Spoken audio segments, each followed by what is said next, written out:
বাংলাদেশের রপ্তানি পণ্য থেকে বছরে $1 বিলিয়ন বেশি শুল্ক আদায় করে যুক্তরাষ্ট্র। অন্যদিকে মার্কিন পণ্য থেকে বাংলাদেশ পায় $180 মিলিয়ন শুল্ক পায়। রাজধানীতে আয়োজিত এক সেমিনারে সেন্টার ফর পলিসি ডায়ালগ সিপিডির বিশ্লেষণে এমন তথ্য উঠে এসেছে। অনুষ্ঠানে রপ্তানির প্রতিযোগিতায় মার্কিন শুল্কের প্রভাব নিবিড়ভাবে পর্যবেক্ষণ করার পরামর্শ দেওয়া হয়।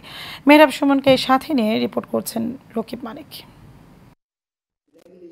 রাজধানীর গুলশানে বাংলাদেশের উপর ট্রাম্পের ঘোষিত নতুন শুল্কনীতির প্রভাব বিষয়ে আলোচনার আয়োজন করে বেসরকারি সংস্থা centre for policy dialogue CPD, যেখানে বাংলাদেশের স্বনামধন্য অর্থনীতিবিদ, ব্যবসায়ী এবং শ্রমিক নেতারা আলোচনা করেন।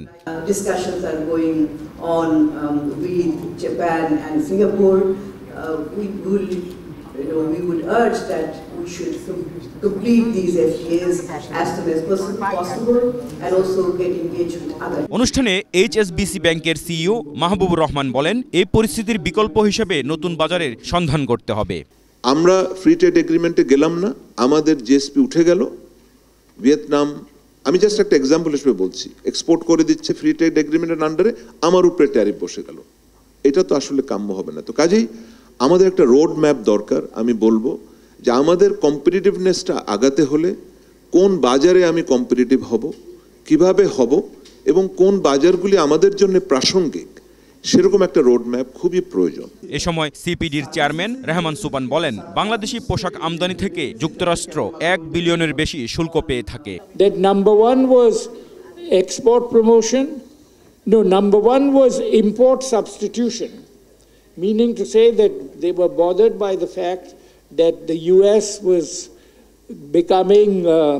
was progressively losing its industrial base, and they wanted to then redevelop the industrial base. So those of you who are students of economics in the 1960s and 70s, বাণিজ্য ও বিনিয়োগ সহযোগিতা ফোরাম চুক্তি টিকফার মাধ্যমে যুক্তরাষ্ট্রের সঙ্গে সম্পৃক্ততা সহ কৌশলগত বিকল্প খুঁজে বের করতে সুপারিশ করা হয় সিপিডির পক্ষ থেকে। আমাদের এগুলো আমাদের চিন্তা করতে হবে আমার মনে হয়। রকিব মানিক, এশিয়ান টেলিভিশন, ঢাকা।